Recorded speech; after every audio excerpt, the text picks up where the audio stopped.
On today's Locked On Senators, we've got a full game day preview. The Sens are back on home ice taking on the Dallas Stars. And Elliotte Friedman suggests that maybe reuniting a former Sens defenseman with a new assistant coach could be a match. Oh my goodness. We'll get into that. Plus, a little more realistic roster talk. Is it time to change up the fourth line? We'll get into all that and more on today's edition of the Locked On Senators podcast. It's your team every day. You're Locked On Senators, your daily podcast on the Ottawa Senators. Part of the Locked On Podcast Network. Your team every day.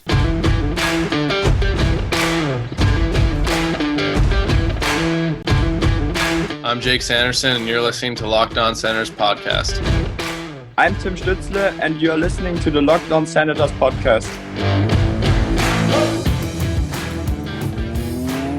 Welcome inside episode 987 of the Locked On Senators podcast. I'm Ross Levitan on the outskirts of enemy territory in Winnipeg, Manitoba, alongside Brandon Piller up in the Blue Mountains. You can follow the show on social media. We're at Sens Central on Twitter, LockedOn.Senators on Instagram. The show is free and available on all podcast platforms, including on YouTube, where a like, comment, and subscription go a long way to helping the show grow. Today is Thursday, February 22nd, and Pilsy, it's time for the annual Will Erik Karlsson come back to the Ottawa Senators narrative, but this time, when it's coming from a guy like Elliotte Friedman, it certainly makes you think.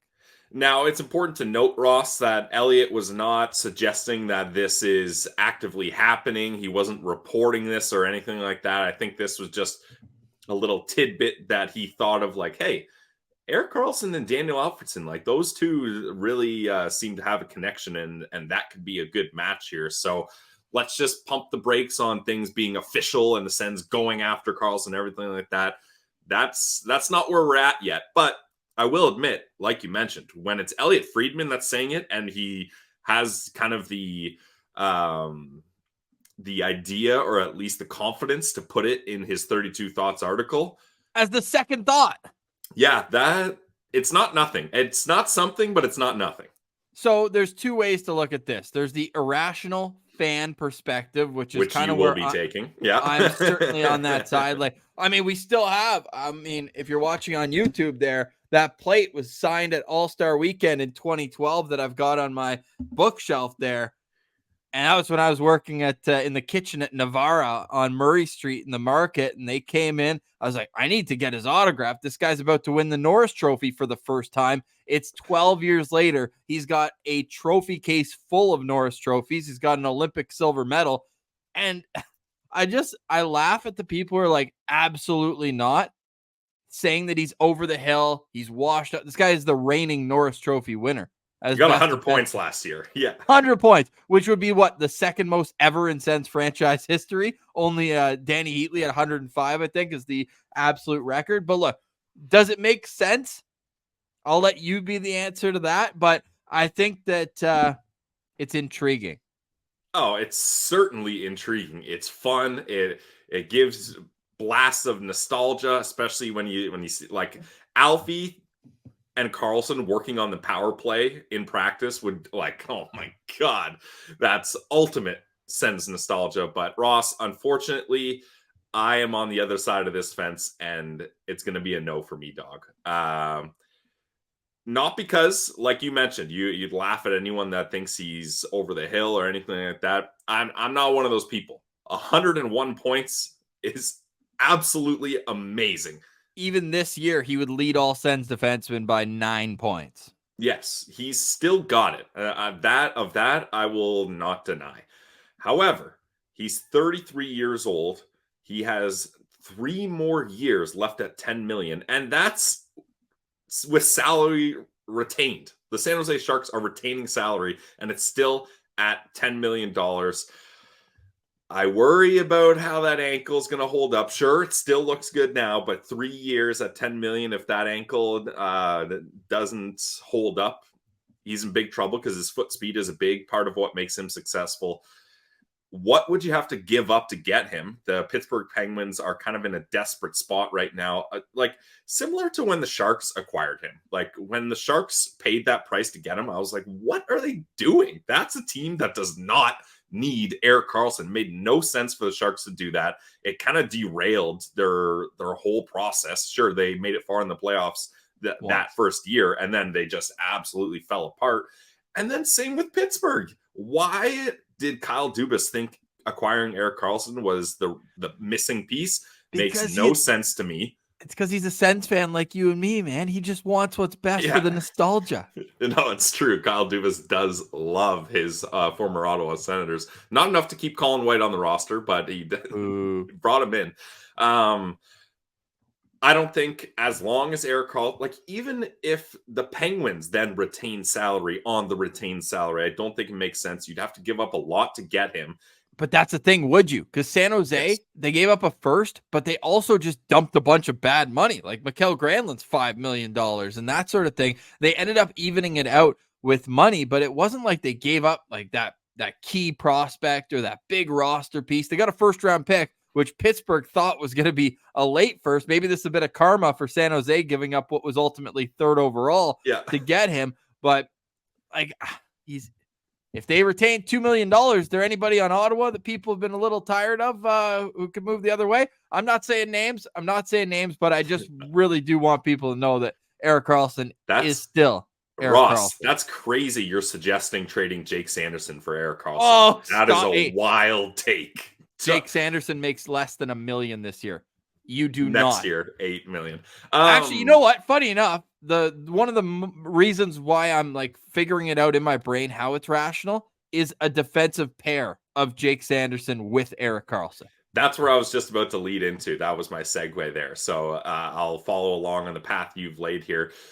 If Jake Sanderson played with Erik Karlsson, that would be amazing. Like that would be one hell of a D pair. But I've said this, and I will die on this hill. The Ottawa Senators have no business trying to acquire Erik Karlsson on this deal. However, I think the second this contract is up, he's coming back to Ottawa. I hope so. 53 games, 39 points for Erik Karlsson. He's still a very positive influence when he's on the ice. 5-on-5 expected goals, 55%. He would lead the Senators in time on ice per game. No longer playing 27 minutes a game, but 24 and a half as well. Ross, but yes, wait, can you put that picture back up just for a second? Yes, I can. If you're watching on YouTube, this disgusts me. Like he looks unhappy. Like, yeah, he looks unhappy, doesn't he? And he's smiling. Yeah, this looks like a cropped photo that a Pittsburgh Locked On Penguins in the summer is like. Imagine Erik Karlsson in Pittsburgh, and that's what this looks like. This is not a real image to my brain. It seems AI generated. The fact that our guy Erik Karlsson plays for the Pittsburgh Penguins and wears that jersey makes me want to puke. It makes me absolutely sick. Free Carl. But let us know in the comments if Karlsson should come home, because it's kind of been like a yearly question. But then look at the types of players whose names have come up in the rumor mill for the Ottawa Senators, and not necessarily from Ottawa, but from other teams around the league. I heard on Overdrive, I think it was Darren Dreger who said that the Sens had called on Braden Shen. They'd called on Logan Couture. They called on Chris Tanev. These are all guys in their mid-30s. Well, Erik Karlsson's in his mid-30s as well, and former captain of the team. But yes, I will allow my rational mind to take over and say it's not happening. But Erik Karlsson has not played his final game as an Ottawa Senator. No, I'm with you on that. That's one where we can shake hands on that one, Ross. But the thing too is, what is that going to do to the dynamic of the locker room? What are we going to do? We're trying to keep the vibe so strong in 27th place again.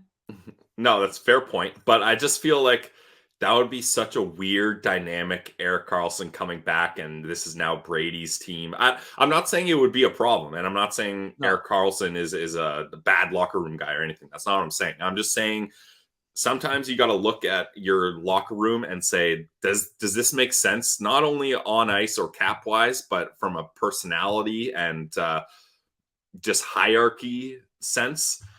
I don't see it. But however, I think Erik Karlsson wants to come back.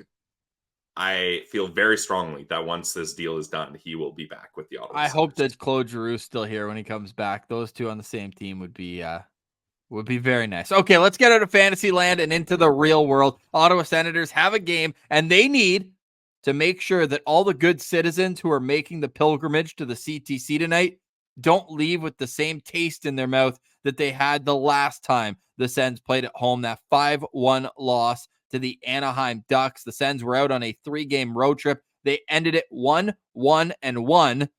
But when you think of the regulation loss coming against the Chicago Blackhawks, nothing makes sense about this Ottawa Senators team. But coming up next, we will break down who is in the lineup. We've got our starting goalie. What can we expect from him? And this Dallas Stars team, tip of the hat, they have hit on draft picks. They've hit on free agent signings. They've hit on guys who've been bought out somewhere else, and then they come and resurrect their career with the Dallas Stars. So we'll take Ryan a look. Suter here talking about. Oh, Matt Duchene as well this off season. I'm just messing with you. Not a Ryan Suter guy, but that's a story for later on. Maybe I'll get to that in today's show. You're listening to Locked On Senators. It's your team every day. Today's episode is brought to you by our friends over at Mary J's. You guys already know Mary J's is a locally owned cannabis dispensary in the Ottawa area. 3 best friends decided, you know what, we're going to go for it. And they worked hard and they had dedication and it's paid off. They now have 4 stores in the Ottawa area. You can check them out in Riverside South, Orleans, Greeley, and Russell. Mary J's has the best and newest products in the market, and they're keeping things fresh. They're adding new stuff to their menu every single week. So whether you're a rookie trying to figure out what you like, dipping your toes in, they can help you out. Or if you're a grizzled vet and you already know what you want to be in and out of there quick, they got you. Mary J's offers competitive pricing. In fact, they're going to price match any store in Ottawa. That means you're guaranteed to get the best price around when you shop at Mary J's. They got the best products, best price as well. You need customer service too, and they got that. Friendliest bud tenders around. They're always ready to assist. In fact, one of the owners, Dashy, absolute beauty, is a diehard Sens fan, and more often than not, you can find him at one of their 4 locations. So go to one of the stores, say what up to Dashy, ask him if he thinks Karlsson should come back to the Sens, and pick his brain about all the latest, greatest products that Mary J's has to offer. Check it out today, guys. It's Mary J's Dispensary. Today's episode is brought to you by a new sponsor alert. Woo! Woo! New sponsor alert. Ibotta. Grocery bills are so expensive these days. I can attest to that just the other day. But now they don't have to be. Start getting cash back on your grocery shopping with the free Ibotta app and get cash back every time you shop. Do you love making money, but also spending money? Don't we all? Now you can make money while you spend it every time you shop with Ibotta. Ibotta is a free app that gives you the most cash back every time you shop on hundreds of items from groceries to beauty supplies to toys. So you make your beating inflation no matter what you're purchasing. The average Ibotta user earns $256 per year. Other apps give you points that don't amount to much, but with Ibotta, just add your offers in the app, upload your receipt, and you get real cash that you can cash out to your bank account, PayPal, or gift cards. Join the over 50 million users and earn cash back when you go to over 2,700 brands. That includes Lowe's, Macy's, Sephora, Best Buy, and more. Right now, Ibotta is offering our listeners $5 just for trying it. It's a free app, Ibotta, by using the code LOCKEDONNHL when you register. Go to the App Store, download the free Ibotta app, and start earning cash back. Use code LOCKEDONNHL. That's IBOTTA in Google Play or the App Store, and use code LOCKEDONNHL.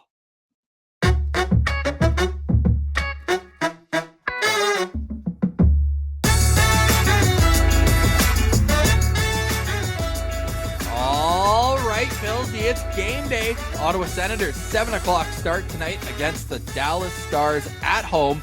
And a reminder that the Glebe Central Pub Shuttle is running tonight. We were chatting with the owner, Blair, yesterday. He said they're also doing $5 tacos at the Glebe Central Pub. So not only can you get on the shuttle and go to the game, but you can also go to the pub and get $5 tacos. I think I could crush $5 tacos. How many do you think you could put back? I love tacos. You know what? Just to one up you, I'll get 6 of them. Okay, Hardo. Hey, all I know is that the vibes are free at the GCP and hopefully at the CTC tonight. Let's start with the Ottawa Senators, who were running their power play drills this morning. And I have to say, last time, full panic mode when the Sens were practicing their power play because Drake Batherson was taken off. Well, TSN 1200 tweeting out this morning that Drake Batherson again is not out there for the Senators power play practice. But you know who is? Dominic Kubalik. So will that go into the game? We'll see. I'm not making any proclamations until I see, because they did do this once before and Batherson did not miss a shift. But the power plays are as follows. Jake Sanderson with Claude Giroux, Shane Pinto, Josh Norris, and Brady Tkachuk. And then the other unit is Thomas Chabot with Jacob Chychrun, Vladimir Tarasenko, Dominic Kubalik, and Tim Stützle. What is more wild to you? The fact that Dominic Kubalik is still getting power play time, or the fact that Tim Stützle has 0 power play goals this season? Damn. It's got to be Tim Stützle with 0 power play goals. Like Kubalik, the only thing I can think of is they're trying to shine him up to try to turn future considerations into a 7th round pick. Can't shine up Matt. Yeah, exactly. I'll add a third one. The fact that Norris is still on the left side of the power play. That's are we wild. Doing here? How many power play goals do you think Tim Stützle had last year? Well, he had 39 goals total. I'm going to say 12. 10. Okay. 0 this year. He's got time to pop 10 of them. Well, not with Kubalik on that unit, unfortunately. He has 10 power play assists this year. Yeah, that unit, don't love it. But what I did actually enjoy from last game, Chychrun and Chabot were doing a good job, because it's tough because they're both left shots. So it's hard to get them in the right position. They were doing a good job of weaving at the top of the umbrella. Yep. So hopefully we can see some more of that in tonight's game. But in terms of the lineups for the Ottawa Senators tonight, they're going with the same that we saw against the Florida Panthers. It's Shane Pinto in between Brady Tkachuk and Vladimir Tarasenko. It's Tim Stützle between Matthew Joseph and Claude Giroux. It's Josh Norris with Ridley Gregg and Drake Batherson. And then Mark Kostelic with Dominic Kubalik and Parker Kelly. On the back end, Jake Sanderson and Artem Zub. It's Thomas Chabot with Jacob Bernard-Docker. And it's Jacob Chychrun with Eric Brandstrom and Pilsy. Anton Forsberg will start in goal tonight for the Sens. Yeah, love seeing Forsey get the start here. Corpusel not doing it for us lately. Yeah, he's okay in the loss. He was fine. But Forsberg has been good lately. So let's get Forsey back in the mix here. No changes to the lineup. Doesn't fully shock me, Ross. I feel like unless they were going to split Norris and Batherson up, that was the only thing I thought maybe they would take a look at, but they're not doing that. We talked about what to do with Norris in yesterday's episode. Go check it out if you missed it. My locked on player for today, though, is going to be number 18, Tim Superstar. He's on a 3-game goal streak where he's had some nice goals to add to that. Looking a lot more confident lately. And in that 3-game goal streak, he's got 2 assists there too. So 5 points in his last 3 games. Timmy is starting to heat up here. Will he score on the power play? Probably not. But I do think his 5-on-5 play is looking a lot better, and we're going to see some more magic from the German superstar. Yes, I hope so. And maybe a power play goal does follow him tonight. I would appreciate another good effort from him. That line's been solid. I know yesterday we also spoke about potentially mixing up the lines, mostly to get Norris and Batherson on different lines, because it just is not working right now for those two guys. I guess they want to show them that Ridley Gregg there is going to kind of do some of the hard work and maybe bring them along, which, I mean, it's wild to say with a rookie. But I'm going to go on the back end with Thomas Chabot. I think last game was one of his best that he's played all season long. Had the goal and an assist, both in the third period. He got flipped head over heels in the neutral zone collision and him getting that intensity. Martian spoke about that on the postcast. It's almost like it kind of lit a fire under him. And I hope that stays, because when Thomas Chabot is controlling the pace of play and able to make decisions and that kind of push the play forward for him, I love the way that he kind of puts everything together on the back end.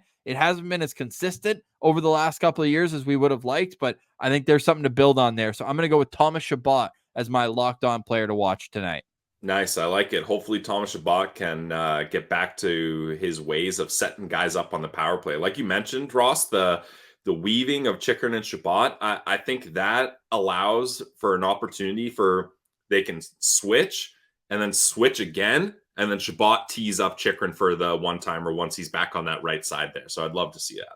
So would I. So would I. The citizens have voted, as you always do, on Twitter at Sens Central, those game day polls we put up. Who is your locked on player today? And Chabot was so low, I was like, I'll just take him myself, because I want to discuss how that third period kind of was Thomas Chabot's to bring into a overtime situation with the way that he came up. But hey, it's actually changed. We're getting a lot of close polls right here. So Josh Norris has taken a slight edge, but we're going to stick with Shane Pinto, who is leading at the time that we made the graphic. Shane Pinto has a goal and an assist against the Dallas Stars. You might remember his goal. It was during his 5-game goal streak at the start of last season before the injury, and it was just a rip over the shoulder of Scott Wedgwood. So hopefully that he can continue on with his good play against the Dallas Stars. And look, the offense hasn't been as prevalent as it was for the first 5 games. I think he's got 1 point in his last 3 games, 1 point in his last 4 games for Shane Pinto. Still doing the other things right. 62% in the dot last game. So for him, it's just a matter of having that line click, because I think over the last little while, it's probably safe to say that the Stützle line has been carrying things offensively. And if you're looking for a second layer to that, I'm looking to count more on Shane Pinto than I am on Josh Norris's line for now. So I'm going to be locked on to Shane Pinto in this game. And we know the stat, Pilsy. The stat is ridiculous, and it's not going anywhere. When Shane Pinto scores a point, the Senators are 34-5-5 all time. Since Shane Pinto's been back in the lineup this season as well, the Senators are 7-3-2. Yep. So lots to like when Shane Pinto's in the lineup. And just while we're talking about records and stats, Pilsy, this one kind of like, I don't know if it's impressive or sad. Okay. I tweeted this out last night. You know, the Sens are 11-6-2 against the Atlantic Division this season. Yeah. Like, that's playoffs. Playoffs. Their record against the Western Conference is abysmal. Especially on the road. My God. Oh, they're These games are at home, though. These games are at home. It's going to be so funny when the Sens only win 2 games outside of the Eastern time zone in North America, and it's at Winnipeg, at Minnesota, with us boots on the ground. Yes, that is going to be awesome. Yeah, it'll be too little too late, but it'll be awesome still. Maybe go ahead. We got to find a way to have the equipment staff change all the clocks to Eastern time zones when they're out there. Then now that is going to cause some major scheduling headaches, but it might be worth it. It would. Because, like, especially fans staying up late, the citizens out there don't deserve to stay up late to watch losses. No. We don't need that in our lives. We need wins. And I'd like from you, after a quick word, we're going to get to a key to victory and take a look at the Dallas Stars roster. That's all coming up next. You're listening to Locked On Senators, your team every day. Today's episode is brought to you by our friends over at Indeed. When you're drafting a fantasy team, do you ever wish you could do the same thing with your business team? Well, if you're building a roster to win the league, you need Indeed. Indeed is the hiring platform where you can attract, interview, and hire all in one simple place. Don't spend hours on multiple job sites looking for candidates with the right skills. Why would you do that when you could do it all with Indeed?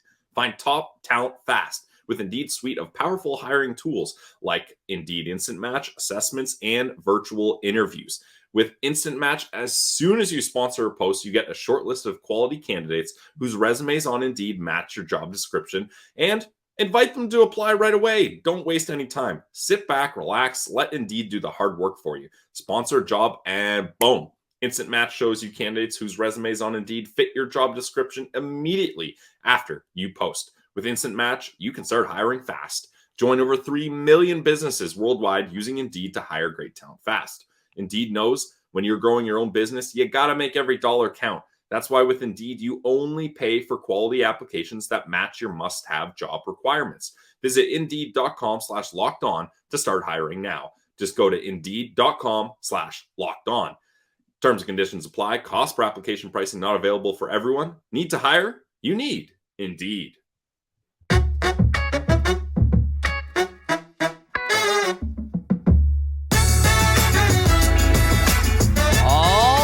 Pilsy, it's game day. The Ottawa Senators taking on the Dallas Stars. Now, Dallas has won the last 2 meetings head-to-head, but before that, the Senators had dominated the Stars, winning 9 of the previous 11 games head-to-head. There's been some fun moments between these two teams over the years. You think of Neville Gallimore, Ottawa's own, Dallas Cowboys linebacker or lineman, and they tried to get him to wear the Dallas jersey. He put it on, didn't want to, but still had the Sens logo showing through it. That was fun. There was the time in Ottawa where Dallas had a delayed power play coming. They pull their goalie and a drop pass into their own net. Love that.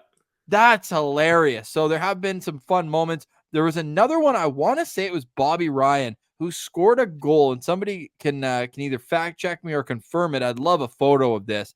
But Bobby Ryan scored a goal right out front, snapped his stick on the goal, and then put both hands with half his stick up in the air. I was at that game, if I'm not mistaken. So lots of great memories between these two teams. And as we always do, we tweet it out at Sens Central. Who is your favorite Ottawa Senator who has also played for the Dallas Stars? A little pander pick from yours truly. I put Mark Mathot. We're hoping that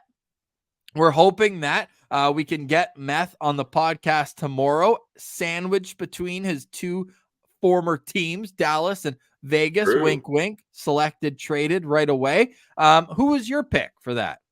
Ross, you know me. I was a big Evgeny Dadonov guy. And Mark Mathot even said himself, there's only one right answer for this, and it's Dadonov. And that was after I had already chosen that. So wow. Trouble in paradise between him and Spezza? Well, yeah, maybe. Spezza's a Pittsburgh guy. Get him out of here. But that's a double pander. You pandered to him, and I pandered to the pick he chose. So look at us. That's what we're doing here. But yeah, I was a big Dadonov guy. I know it didn't exactly work out in Ottawa, but unfortunately, Ross, as we'll see from the lineup of the Dallas Stars, no Evgeny Dadonov tonight. Thank God for the Ottawa Senators, because that, if you're looking at this Dallas Star roster, that's the guy you're like, how do we contain Dadonov? It's almost like the cost of a first-round pick. The Dallas Stars, do have a former Senator. Hey, that's not Dadonov's fault. Don't put that on Evgeny. That's true. The guy earned a no-trade clause, and now he's in a preferred destination anyways. A bit of a different look for the Dallas Stars, at least from what I've seen from them from the last number of years, where it's been Joe Pavelski on the top line. They've switched things up a little bit. Rupe Hintz is still between Jason Robertson and Wyatt Johnston at right wing. Matt Duchene is at center between Mason Marchment and Tyler Seguin. Little Southern Ontario line there. Then you got Sam Steele in the third line center hole with Jamie Benn and Joe Pavelski. And then Radek Faksa is between Ty Dellandrea and Craig Smith. On the back end, it's Thomas Harley with Miro Heiskanen. It's Derek Pouliot with Esa Lindell. And it's Ryan Suter. You fall asleep watching that guy play hockey. And Joel Hanley. In goal, unsure, but it's either Jake Ottinger or Scott Wedgwood. I feel like Ottawa always gets Scott Wedgwood, but we'll see what the Dallas Stars decide to go with, because the Stars are coming off a 3-1 loss the other night at Madison Square Garden, where Jake Ottinger was solid in that game, but obviously not good enough to get the win. Not only did Dallas just come off a loss to the Rangers, they started this road trip with a 4-3 shootout loss in Boston, and before they left, they lost 4-3 in overtime to the Edmonton Oilers. So they scored too many goals all at once, Pillsy. That's what I'm seeing from this, because their last win was a 9-2 victory over the Nashville Predators. They are 0-1-2 since.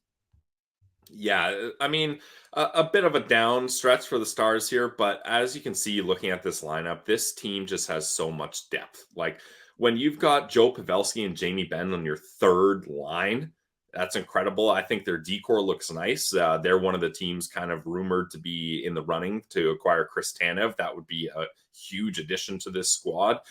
But my lookout player, Ross, is going to be former Ottawa Senator Matt Duchene. I was a big Matt Duchene guy when he came to Ottawa. He had his man when he was in Ottawa. He was basically a point per game guy. He had flashes of skill all over the ice, then went to Nashville. Started off all right, but then kind of slowed down and then picked back up again. So it was a bit of an up and down ride for him in Nashville. But with Dallas, now that he's been bought out and was able to kind of take a bit of a discount to go there, especially tax-free state, that's a good play for him and the Dallas Stars. He's been on fire.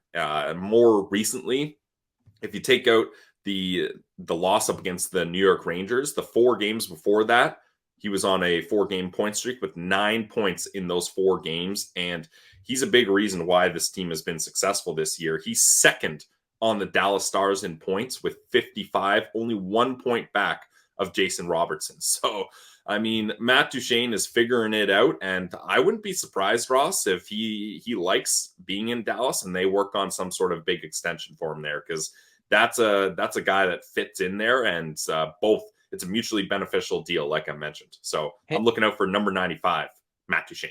His point streak ended against the New York Rangers, but he was on a 4-game heater where he had 4 goals, 5 assists for 9 points during those 4 games. Not only that's what I said. Oh, perfect. Look at us, Billsy. Look at us. Great minds think alike. I was going to hit another stat, but I was so impressed when I saw those numbers. I must have zoned out. That's okay. Hilarious. You got to love it. People are probably thinking I'm the biggest idiot. So I'll come back with a good stat right here. Let's hear it. 7 game-winning goals for Matt Duchene. Yeah. Did you just say that too? No, I didn't say that one, so no worries.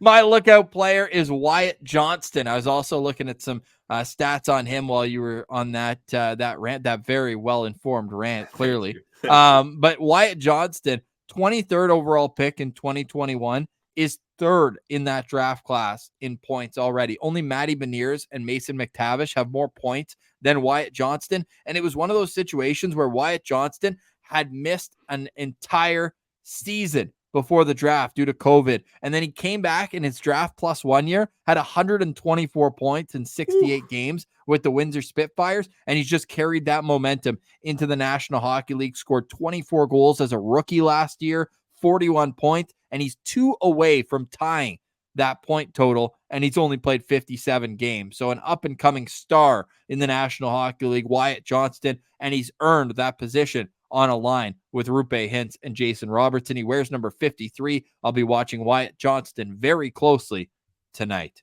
What's a key to victory to beating these Dallas Stars? Because on paper, man, like that Central Division with Winnipeg, Colorado, and Dallas, whoever finishes second, you're like, wow, I finished second. Great. Now I got to play one of those 2 other teams I just mentioned. So that, to me, might be the most important division to win straight out to get a wild card team instead of being stuck playing with a murderer's row of talent. So what is it to win this game for the Ottawa Senators?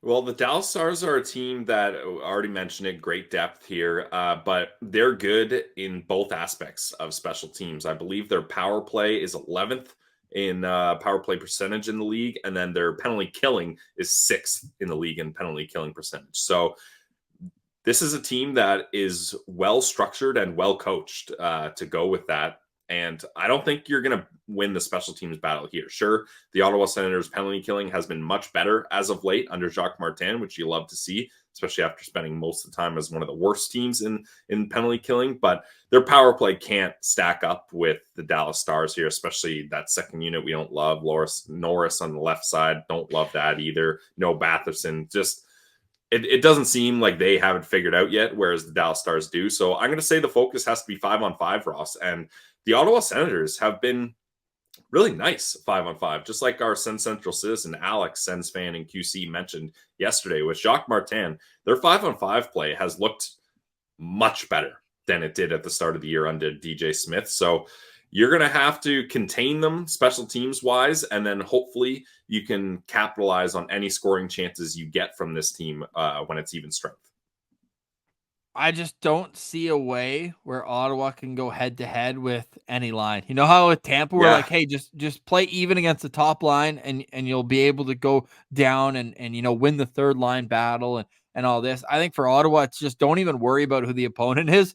Go out there and try to do what you do best, which is hold on to pucks down low in the offensive zone and try to at least create havoc around the blue paint. And if they can do that, maybe they can chip away. And Ottawa, I feel like they've been better at playing with a lead when they have it. Now, they've also allowed the first goal now in 6 or 7 straight games, right? Too many times. Yeah. I think it's 7 straight, honestly. So that now is let's stop the first shot that comes on. Yep. Let's start low bar, Ross. First shot that comes, let's get a save. Let's start there, then build on that. Yep. Then build on that. I think you can build on the third period, though, against Florida. If I'm Jacques Martin, I'm going back and back and back to that footage. Not only what created the comeback, but then there was still 10 minutes left in the game, and it was tied. And the Senators of old would have lost that game in regulation, even after the bump of getting back even. So I think that what they were able to do in terms of hanging on, and then they even had a chance to win it in overtime. Brady'd be the first to tell you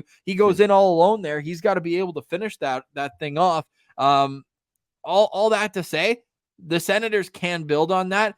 And first game home after a road trip, you can take it one of two ways. You can either kind of be lethargic, or you can remind yourself that we got booed off the ice here the last time we were on against the Anaheim Ducks. These aren't the Anaheim Ducks you're playing. Funny enough, that's where Dadonov rejected a trade to. Back to the Dadonov conversation, cost the Sens a first-round pick. However, not his fault. It is not his fault.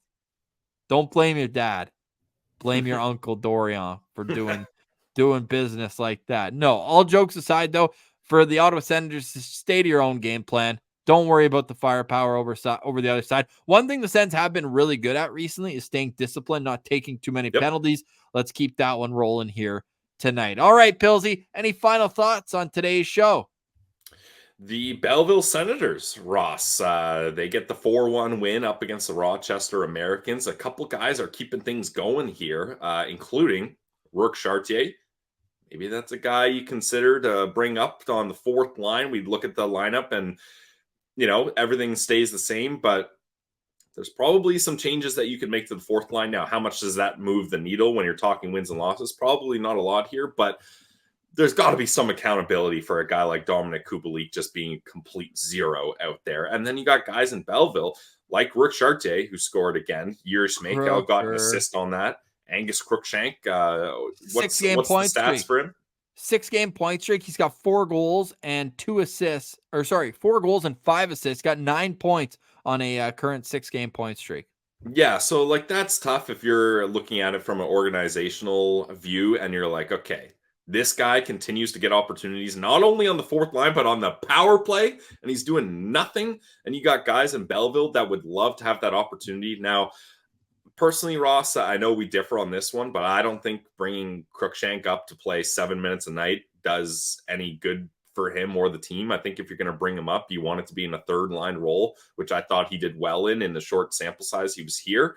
But I'm definitely down to bring up Rourke Chartier or Yuri Smeiko. Like Chartier, I can't believe Jacques Martin is not banging on the table for this guy to be a part of his roster.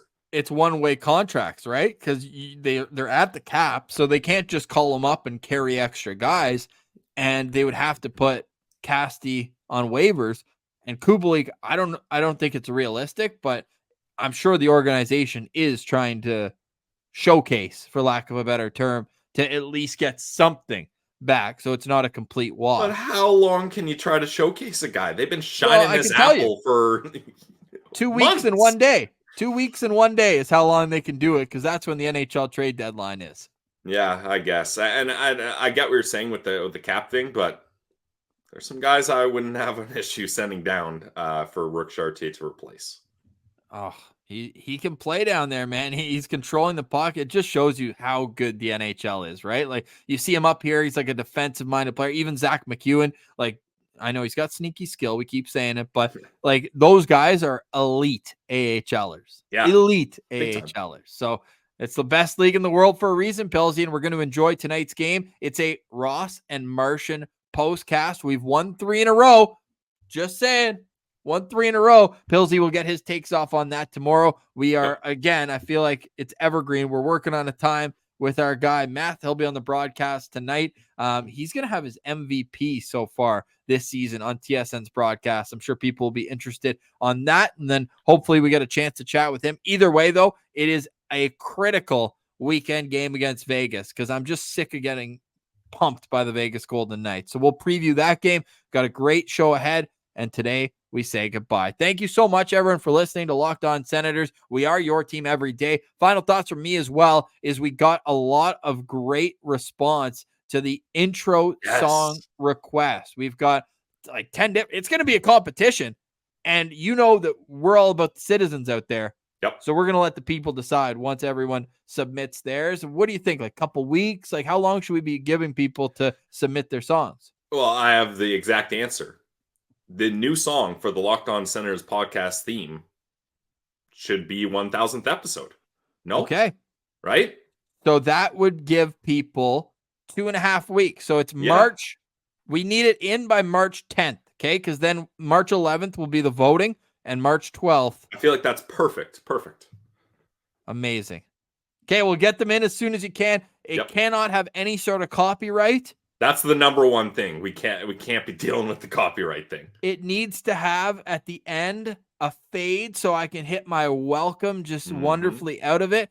And if you can somehow incorporate some aspect of Danger Flutes, we wouldn't hate that. Without the copyright of Danger Flutes. Without the copyright. But hey, we'll leave it at that. Musicians are creative. They'll figure it out much better than you and I, Pilsy. Yeah, definitely. I'm a bit of a musician myself. I can play Smoke on the Water on guitar, but that's about it. What would be the instrument outside of guitar? Because I guess if you can play that, you're a guitarist, that you would be most confident in playing. I mean, this is becoming a brag session for me here, but I can also play Mary Had a Little Lamb on the piano. And once in Catholic school elementary, I played Lamb of God. Obviously, I have some sort of Lamb song connection here. I played the epic banger Lamb of God at church one time when I was in grade 3. And recorder, I can do Hot Cross Buns. Okay, so you're like have one song for each instrument. Yeah. Yeah.